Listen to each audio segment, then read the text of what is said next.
Please welcome to the stage Dr. LaVar J. Charleston.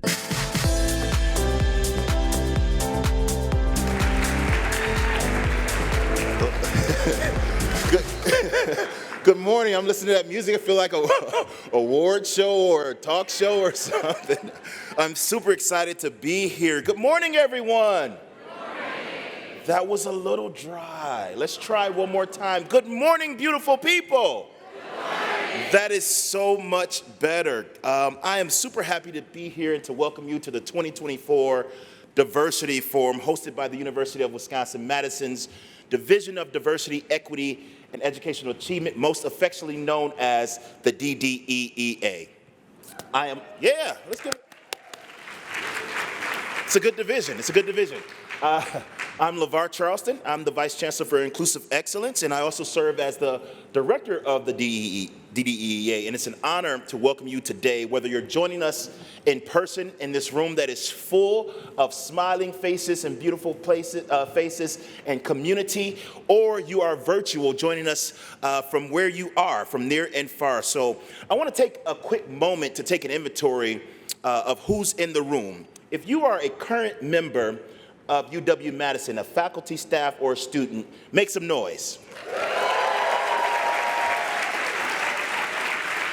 Okay, you all are in the house. If you are a member of the greater Madison community, and maybe you don't work at the University of Wisconsin-Madison, please make some noise. All right, y'all are here. Is anyone here from outside of Madison but within the state of Wisconsin? Make some noise. Okay, we got to feel, don't be shy. We're all community here. We're all family. And a special shout out to all those who are joining us virtually. I saw from the RSVPs that we had folks from Puerto Rico, from Canada, from China, from Florida, from Hawaii, from California, just to name a few. So we are truly in community, both in person and virtual today. I want to take a moment to acknowledge all military veterans of the United States Armed Forces who are here with us today. On Monday, we celebrated, November 11th, we celebrated Veterans Day, and it was a day to honor those who courageously put their lives on the line to secure the freedoms we currently all enjoy. You all swore a solemn oath to the Constitution and to support and defend the United States, and your service is greatly appreciated. Thank you for all the sacrifices that you all have made.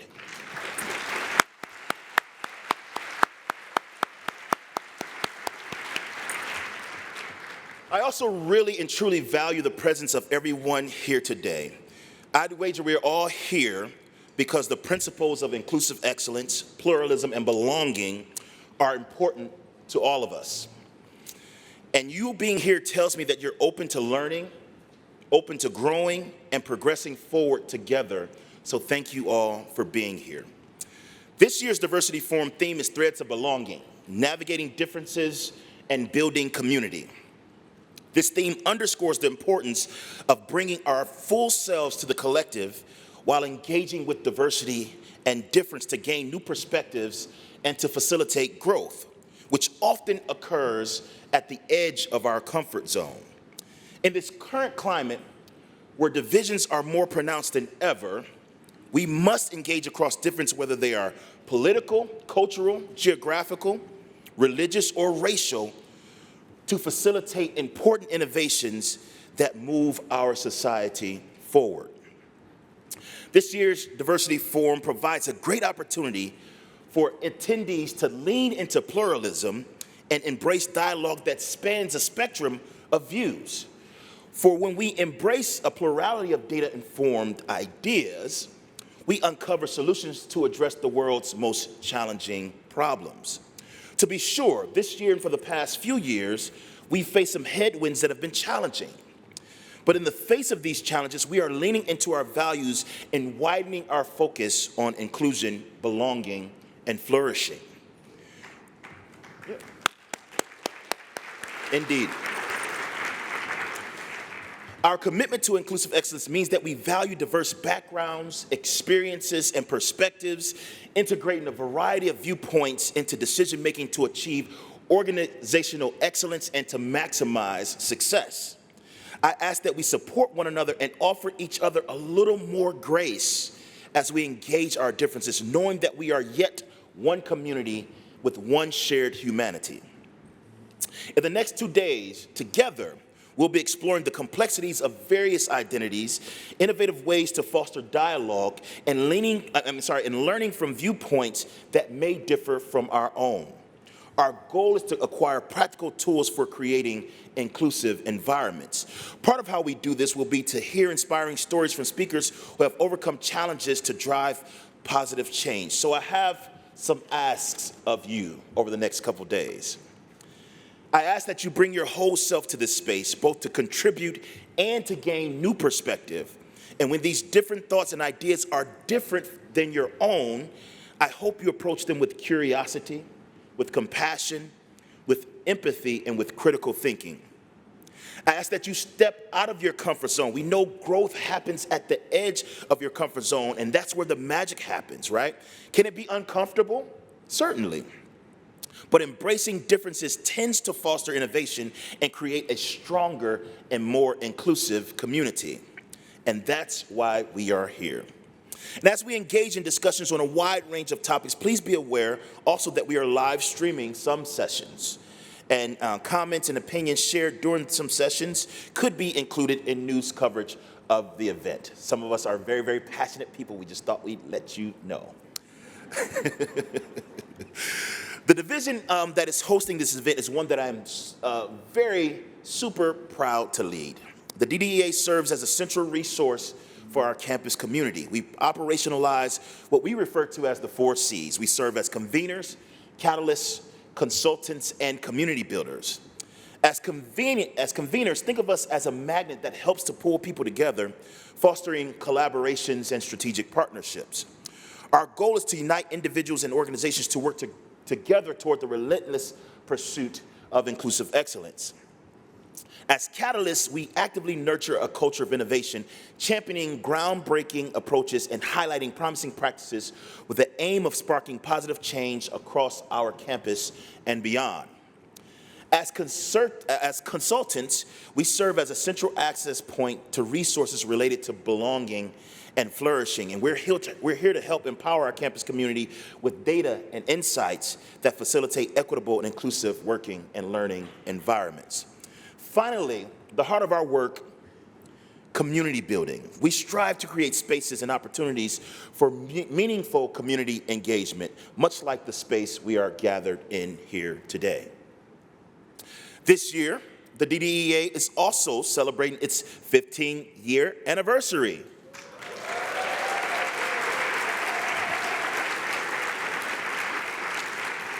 We are excited to celebrate this milestone and invite you all to join us for our anniversary reception right outside these doors in the Varsity Lounge today from 4 to 6 p.m. As a 2-time graduate of UW-Madison, I'm deeply grateful to lead and advance the work of inclusive excellence on this campus and beyond. UW-Madison as an institution values diversity in all its forms, including race, gender, culture, socioeconomic status, urban and rural backgrounds, political and religious beliefs, military service, and disability. All of these variations enrich our community, and that's exactly what this year's Go Big Read at UW-Madison challenges us to do. What is Go Big Read? Every year, the university selects a book to engage the campus community and beyond in an academically focused reading experience. We generate vigorous discussions and exchanges of diverse ideas. This year, we selected Sitting Pretty by disability advocate and educator Dr. Rebecca Taussig. Dr. Taussig has been paralyzed since she was 3 years old, and in her memoir, Sitting Pretty, she tells her own story, a story that captures all the ways disability is both complex and ordinary. It's uncomfortable and it's fine. It's painful and it's fulfilling. Her story is just one voice in a rich and complex tapestry of the human experience. Dr. Taussig emphasizes the importance of more stories and more perspectives to enrich our understanding of each other, the world, and our place in it. I recommend this book to everyone. For the last few years, we have been blessed with the services of Meaningful Marks at our annual Diversity Forum. They're over in the corner there, so if you all remember, just wave your hand. There we go. Yeah, let's give them some love. They will be providing visual note-taking as a way to graphically capture key points throughout the forum. And so for those who are joining us virtually, the digital artwork by Meaningful Marks will be available on our website after the forum. And now, I'd like to share a message from the university that acknowledges the history of this ancestral Ho-Chunk land on which we gather, known as Dejop since time immemorial. Please join me in taking a moment to view the Our Shared Future introduction. We are living on Ho-Chunk land. I'm Ho-Chunk, and my people have been here for time immemorial. There have been Ho-Chunk people here for more than 10,000 years. To put that in perspective, when someone mentions that their family has been here for 5 generations, the roots of indigenous people go back 500 generations or more. Long before the white settlers came to these 4 lakes, Dejop, Ho-Chunk lived here and thrived in this area. But when the land was colonized, the Ho-Chunk were forced to cede their land and move to reservations across the Midwest.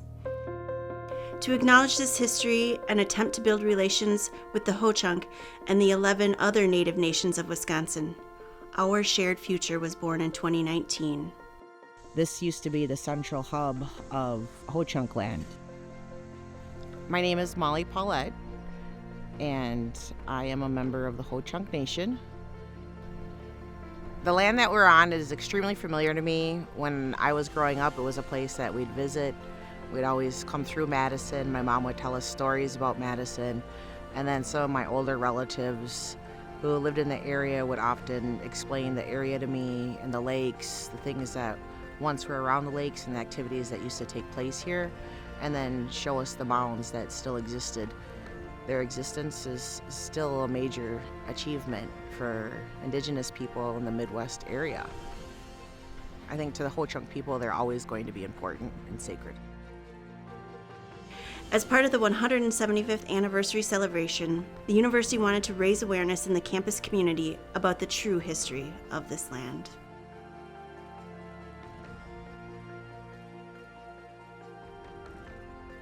Marianne Fairbanks from the School of Human Ecology was inspired to collaborate with somebody to do a more meaningful historic design. I went ahead creating the design, and then Stephen put our vision together in a beaded framework.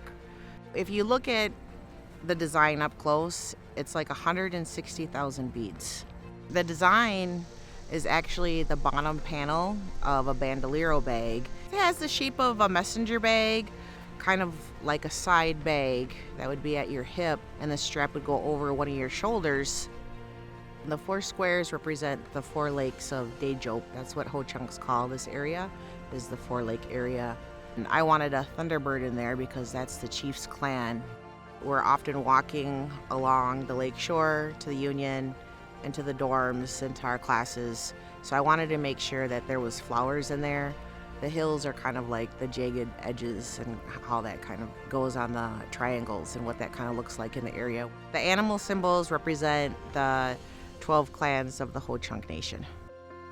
Initially, when the banners went up, I was not nervous at all until it came to the realization of what an impact they would have on not only American Indian students, but indigenous students from Central America, South America, and then just students of color, and how it gave them a different representation while they're here on campus.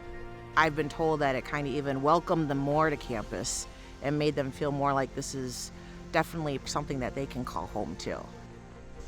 It's important for the students to learn about this land and the United States and the history before European history started. There's this huge indigenous history that's thousands of years old that we haven't even started to really talk about, and the more that we share a little bit of Ho-Chunk history, that is even more intriguing to other people. The first buildings from this university were made by selling Indian land. And that's really a topic that most universities haven't even started to address. So the fact that we're talking about that and that's in conversation is huge. And the banners just help us to kind of open up those conversations. And that's what Seed by Seed is. You plant a seed, you get an idea, and we're hoping that students see that too. While I'm here, I'm gonna get an idea, I'm gonna pursue that idea, and it's gonna become achievable and researched and acknowledged by the university.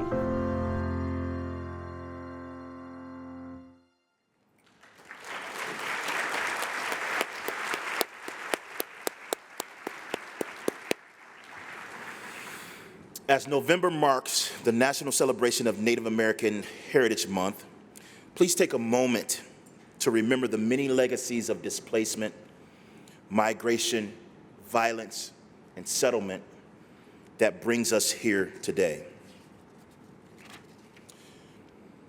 UW-Madison is committed to continuing to build our relationships with the Ho-Chunk Nation and tribal nations throughout Wisconsin. You can now see the Seed by Seed banners up on Bascom Hall, and tomorrow we'll have the honor of hearing from UW's Director of Tribal Relations, Carla Viju, who will give a Native Nations tribute and share some remarkable work being done in collaboration with indigenous communities. Now I am very pleased to introduce you all to our leader, the Chancellor of this fine institution, Dr. Jennifer Mnookin. Chancellor Mnookin's reputation as an innovative and talented administrator precedes her, and she has certainly been in full view here at UW-Madison. Chancellor Mnookin has spent her academic career at top public research institutions across the nation, including UCLA and the University of Virginia. She holds degrees from Harvard, Yale, and MIT, and she is one of the nation's most cited legal scholars in the area of evidence law and has served on several national committees examining the use of forensic science in court. She is dedicated to pushing boundaries to bring the university to new levels of excellence and to energizing and expanding the Wisconsin idea, UW-Madison's commitment to innovation for the public good. And she has championed initiatives to increase access to UW-Madison, including Bucky's Pell Pathway, under which the university pledges to meet the full financial need of Wisconsin resident undergraduates who qualify for Pell Grants. Nearly 1/4 of our in-state undergraduates are now covered by one of the university's full need programs. During her tenure, the university has been designated as a National Center for Innovation and Economic Prosperity and recognized as one of the top institutions in the country for opening the doors to opportunity for its graduates. Please join me in welcoming Chancellor Jennifer Mnookin.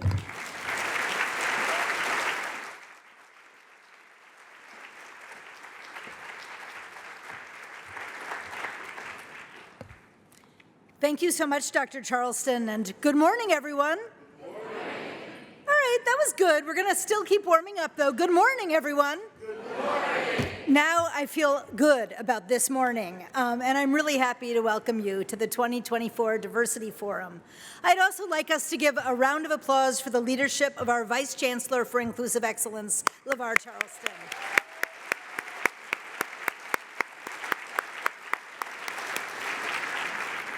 I also want to just take a moment to thank the whole team at DDEEA for organizing what I know is going to be a fascinating diversity forum, and for their work campus-wide, the work that they do to help make this university a place where people of all backgrounds and identities and beliefs can flourish. It's not an easy time to be doing this work, and I want us to recognize them for what they're doing. Please join me in celebrating.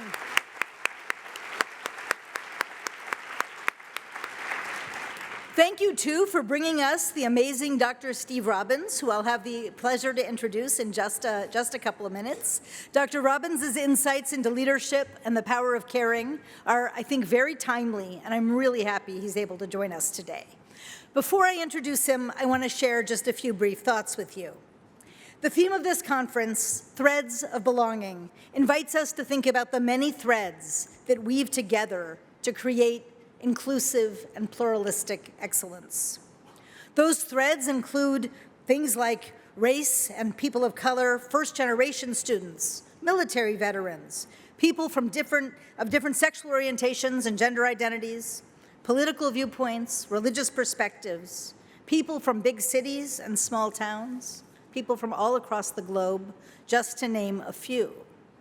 All of these different identities and beliefs are essential if we're going to be able to create the kaleidoscopic fabric that will make this university as incredible as it can be, and that can also bring sets of ideas and innovations and viewpoints to what we do and what we aim to achieve. Our challenge is to celebrate diversity and to do so in a way that is itself expansive and inclusive, so that we can live up to the promise to be a place of belonging and opportunity for all of our students.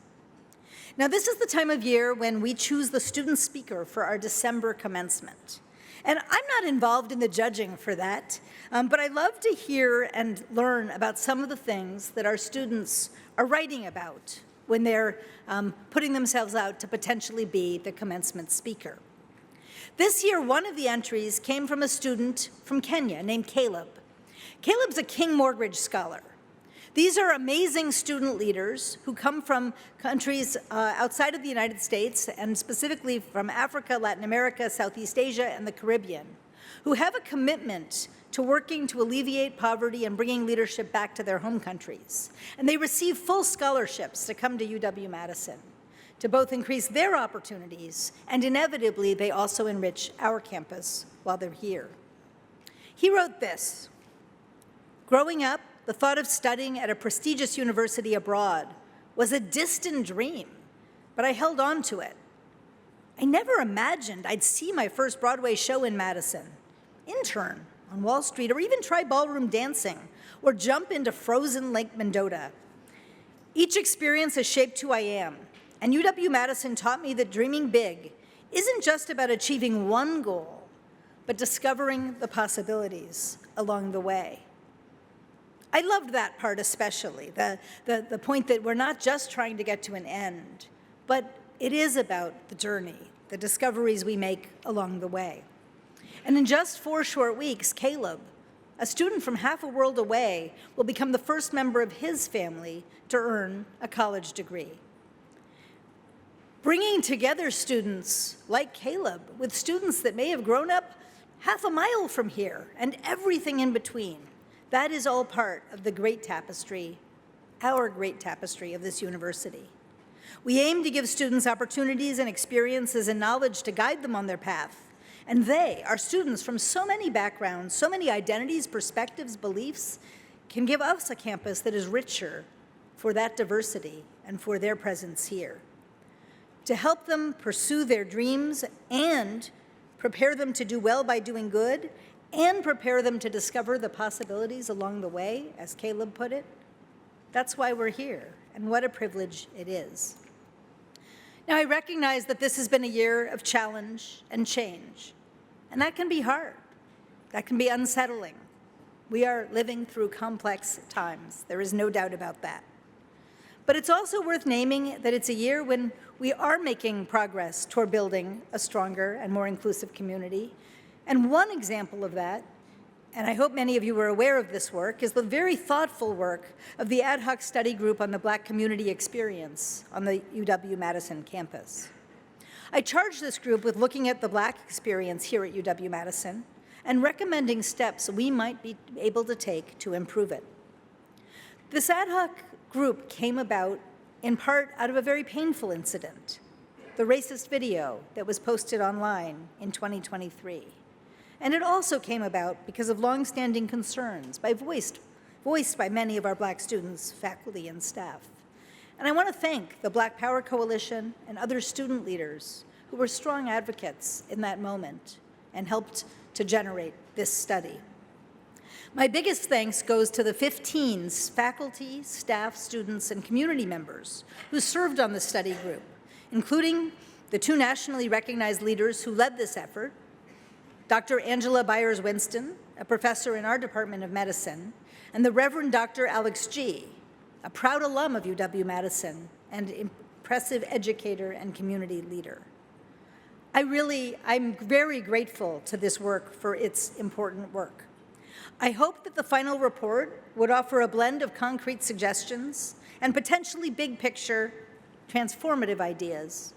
I charged them that if they only gave us ideas that we could do immediately, then they weren't being ambitious enough. But if they didn't bring us any ideas that we could put into action in relatively short order, I'd also be disappointed.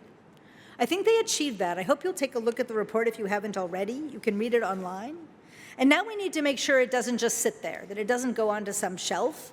And so I've asked Dr. Charleston to lead the process of identifying concrete action items that we can operationalize, some of them as soon as next semester, as well as longer-term actions to improve how the Black members of our community experience this campus. And I'm very much looking forward to seeing the results of the work he's doing, which we'll have around the beginning of next semester.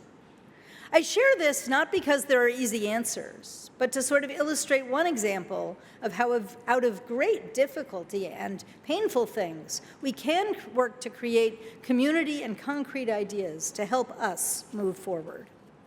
This and so much other good work is happening within the larger context of a deeply challenging and polarizing moment in our country and our world. And I know many of you are feeling that. I believe we can and will and must meet this moment by leaning into the core of who we are as a pluralistic campus, a place that brings people together from a multitude of backgrounds, identities, and experiences to engage across their differences with curiosity, with respect, with compassion, sometimes with passionate disagreement, too. And that's okay. I think a number of you will remember the amazing talk at this event last year by Dr. Danielle Allen. Give a wave if you were here for that. Yeah, so many of you, almost most of you, I think. She talked about how to be a confident pluralist. Well, she recently wrote a column about channeling disagreement into productive discussion. And in it she said, and I'm quoting, "We need institutions responsive enough for us to have our arguments inside of them. We need institutions responsive enough for us to have our arguments inside of them." That's part of what pluralism means, and I think it's also a beautiful way to describe what great universities like ours can and should be. Our pluralistic excellence has helped us to become one of the world's great universities here 176 years after our founding, and we can and will and absolutely must continue to be a place of opportunity and discovery, rooted in our diversity, our commitments to inclusive excellence, our commitments to one another, and our commitments to innovating for the public good. And so I just want to thank all of you. I want to thank all of you for the work that you're doing. I want to thank all of you for being here today. I want to thank all of you for bringing yourselves to these conversations and for the work that you do to make our campus stronger, to make our campus the incredible, transformative, beautiful, and imperfect place that it is, and on Wisconsin. Thank you.